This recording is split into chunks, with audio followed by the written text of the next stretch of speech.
Ma'am ये heart का model आप एक्सप्लेन करें। चाहिए तो थोड़ा आपको? मुश्किल है।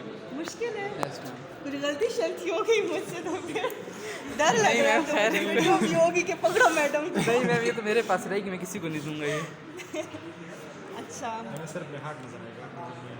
आवाज़ तो हो। ठीक है, ये हमारे पास हार्ट है। ठीक है, हार्ट में हमारे पास बेसिकली 4 पोर्शंस हैं। ठीक है, 4 इसके होते हैं। पहला हमारे पास एट्रियम होता है, राइट एट्रियम हो गया, left atrium, right ventricle, left ventricle. Atrium को जो हमें यहाँ पे पार्ट नज़र आ रहा है ये ऑरिकल है, जो कि एक आउट पाउचिंग होती है ऑफ द एट्रियम। ये राइट ऑरिकल हो गया और ये लेफ्ट ऑरिकल हो गया। उसके बाद हम कहते हैं कि एट्रियम और वेंट्रिकल के दरमियान जो होता है वो क्या होता है, एवी ग्रूव होता है, एट्रियो वेंट्रिकुलर ग्रूव। ठीक है, जो वेंट्रिकल्स के दरमियान होता है उससे हम कहते हैं इंटरवेंट्रिकुलर ग्रूव या इंटरवेंट्रिकुलर सेप्टम। सेप्टम मीन्स कि लाइन हो गई वो जो डिवीजन है, और ग्रूव मीन्स कि जिसके अंदर वेसल्स वगैरह रन कर सकती है ना, तो एक ग्रूव सा बना होता है। ये हमारे पास है पल्मोनरी ट्रंक। ठीक है, एक पल्मोनरी आर्टरी और ये पीछे से हमें दूसरी नज़र आ रही है, तो 2 पल्मोनरी आर्टरीज होती हैं और वेन्स हमारे पास 4 होती हैं। तो ये 2 ये हो गई और 2 ये। ठीक है, ईच लंग से 2-2 पल्मोनरी वेन्स आती हैं। They carry the oxygenated blood, इसलिए हमारे पास रेड है। ठीक है, ऑरिकल। अच्छा, उसके बाद ये एओटा है। एओटा में हमने कहा कि एक हमारे पास बड़ा सा इसमें से डायरेक्ट निकलता है, उसे कहते हैं कि ब्रेकियोसेफेलिक ट्रंक। ट्रंक में से आगे 2 निकलते हैं। ठीक है, कौन सी होती है, राइट कॉमन कैरोटिड और राइट सबक्लेवियन। दूसरी हमारे पास दोनों इंडिविजुअली निकलती हैं लेफ्ट साइड पे, कौन सी होती है, लेफ्ट कॉमन कैरोटिड और लेफ्ट सबक्लेवियन होगी। ठीक है, अच्छा, उसके बाद हम कहते हैं कि arterial supply of the heart ना, तो राइट साइड पे होती है राइट कोरोनरी आर्टरी और लेफ्ट पे होती है लेफ्ट कोरोनरी आर्टरी। ये दोनों ओरिजिनेट होती है फ्रॉम द एओर्टिक साइनस।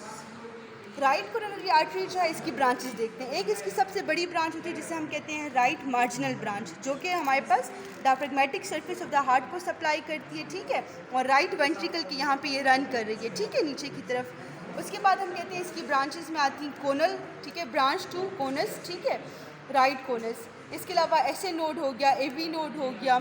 इसके अलावा इससे निकलती है इंटरवेंट्रिकुलर आर्टरीज, और सबसे बड़ी जो होती है इसकी पोस्टीरियर इंटरवेंट्रिकुलर आर्टरी होती है, जो पोस्टीरियरली जाती है और पोस्टीरियर 1/3 ऑफ द सेप्टम को सप्लाई करती है। ठीक है, तो ये राइट कोरोनरी आर्टरी हो गई। लेफ्ट कोरोनरी आर्टरी जो उसकी 2 बड़ी बड़ी ब्रांचेस हैं। एक तो बिल्कुल सामने नज़र आ रही है, ये है लेफ्ट एंटीरियर डिसेंडिंग, या इसका दूसरा नाम होता है लेफ्ट एंटीरियर, लेफ्ट भी नहीं बल्कि anterior interventricular artery, which supplies the anterior 2/3 of the interventricular septum.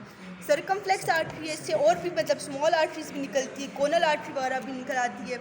ये सप्लाई करती है to the left atrium, left ventricle और एपिक्स एपिक्स की तरफ आ जाती है, और लेफ्ट एट्रियम को भी यहीं से कुछ आर्टरी सप्लाई कर देती है। ठीक है, और ये जो है लेफ्ट एंटीरियर डिसेंडिंग, ये जो है लेफ्ट वेंट्रिकल को भी करती है, साथ राइट वेंट्रिकल के भी कुछ हिस्से को सप्लाई कर देती है। ठीक हो गया। इसके बाद हमारे पास ये पीछे जो है ना एट्रियो वेंट्रिकुलर ग्रूव में पोस्टीरियरली एक साइनस होता है, इसे हम कहते हैं कोरोनरी साइनस। ठीक है, coronary sinus is actually the dilation of the great cardiac vein. ठीक है, असल में ये डायलेशन है किसकी, ग्रेट कार्डियक वेन की।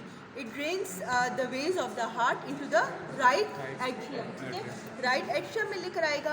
अब कौन सी वेन्स इसमें से जा रही थी, तो हमने कहा था मिडल कार्डियक वेन है, और इसके अलावा ये वाली है ग्रेट कार्डियक वेन, ये भी कोरोनरी साइनस में जाती है। फिर जो डायरेक्टली हमारे पास राइट एट्रियम में वेन्स ड्रेन होती हैं उनको हम क्या कहते हैं, एंटीरियर कार्डियक वेन्स, प्लस वीनेक और डायमिनिमाई होती हैं।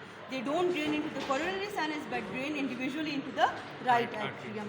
ठीक है, यस, थैंक यू। वेलकम।